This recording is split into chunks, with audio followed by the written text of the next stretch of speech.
Good morning, good afternoon, good evening. That is Jack. I am Conrad, and this is the 45 with a look at the Premier League player of the season, RUBEN DIAS. Came over third match of the season, I believe, for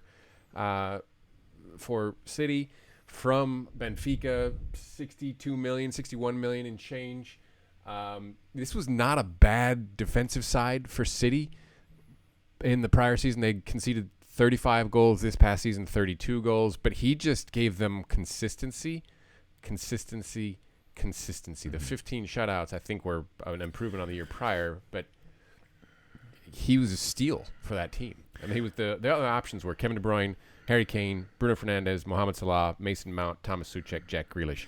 Yeah. Hard to see anybody of that group that really was a better contributor to the team. I mean, so the biggest question for this award is it the best player in the league? Happens in America all the time with the most valuable player debates. Is it the most valuable player, which is like if you plucked one player out of a team, how badly would they struggle? Or is it who was the best player? In terms of integral players, I don't think there's really an argument for Diaz to be the most integral player, because I think you can look at Jack Grealish for Aston Villa, Harry Kane for Tottenham, even Mohamed Salah for Liverpool. Declan Rice not in this list is kind of surprising. I think you got to pick one of Souček or Rice. I think Souček wasn't surprising in my opinion. But I think, and Bruno Fernandes as well for Tottenham, or Manchester United, excuse me. I think all four of those guys that I mentioned are arguably more important to their teams, where if you plucked that guy out, they would struggle. Because how much investment has been made in this Manchester City side? You go from RUBEN DIAS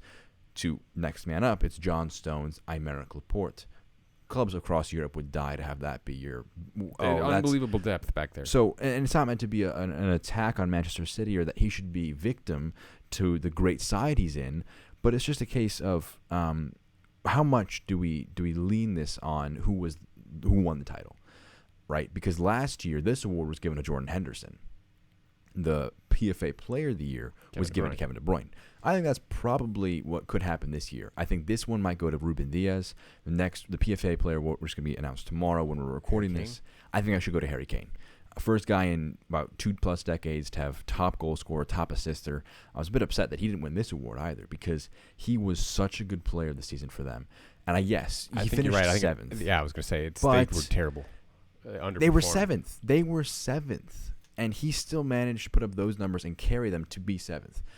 Not for him. I think it's really a tough debate. I don't know where you sit on it, where it's like player of the year. Is he the best player? Because there's no, like, RUBEN DIAS, center back versus attacker debate. Irregardless, he was not the best player in the league this year. It's not an insult to him. He was great. Team of the year, best center back who was fit. But you compare this season for him to Virgil van Dijk's season, where he won PFA Player of the Year. I believe he did. The comparisons there, I think, are far harder to make, because he was not as transformative a player like Virgil van Dijk was, because Manchester City already had that investment, already had that just gross depth, and so he wasn't as impactful. I imagine you're looking up if Van Dijk won UEFA Player of the Year. He was a UEFA Player of the Year, if not PFA Player of the Year. And there's always going to be that debate, because RUBEN DIAS is 24. Van Dijk did it when he was 27, 28. So it's a great problem to be debating at the end of the season when you're saying, oh, he shouldn't have been player of the season for winning the title and leading you to 21 straight victories and 15 shutouts. He was a great player, and 62 million is, even in this market, it's a very, very good deal. I think even we have Ederson, Diaz, Rodri / Fernando as your kind of spine, and then Stones was really good alongside him late in the season. Yeah. That's why they got 15 shutouts, right? He was kind of that missing piece between those four players, I think. Yeah, they needed that extra man, because Laporte was injured a lot last year. Stones had his problems. Otamendi had a few problems. So they had to play Otamendi actually quite a bit, and that was a bit of a nightmare for Manchester City fans. So that's your solution. I think that it's a bit of Manchester City fans can, I think almost rightly, call out rival fans who complain about Diaz winning this as just sour grapes, because it really is, honestly, to say that Diaz doesn't deserve this award, because it's not a case of him failing to live up to it, because he deserves it. It's just maybe someone deserved it more. It's like he met the criteria but I think someone else probably was a bit robbed of it. And I think Harry Kane was. Like if I actually had to rank my players of the year, it would go Kane, Bruno, Salah, Grealish, Ruben.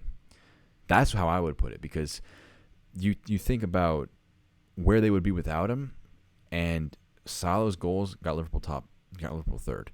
Bruno was a tremendous player, scoring so many goals. I mean, a lot of them from the penalty spot, though, too. Don't forget that.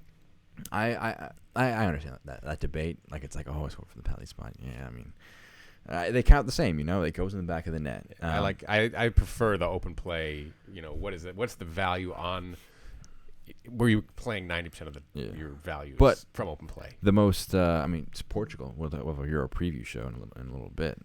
Portugal have a abundance of depth. Stacked. I mean, that group, by the way, Germany, France, and Portugal, we're getting off topic completely. But last thing I'll say is the biggest way for Man City to shut up fans about, Harry Kane should have won it. This is Manchester City. Play better.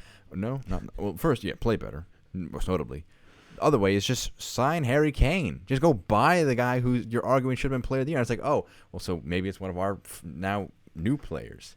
Because imagining this side with this defensive solidity, with Harry Kane up top, they score 110 points. It would be over when it's before 200 goals. Like, it would be an unreal. I mean, it's like, you imagine how good Guardiola was with Messi because of how good Messi was. Just imagine how good he'd be with Kane, a guy like in this. I mean, Kane is not better than Messi, but considering the system that already exists, Kane would be a transformative player, because Kane is one of the most unique players in football history. But look at the size of his right hand. His right hand is as big as his hand. He's very aggressively pointing. Like, maybe he should have been a goalkeeper with hands that size. I can just like, imagine having hands the size of your head that can just say things like that. His teammate Phil Foden, young player of the year, Pep Guardiola, manager of the year. Yeah.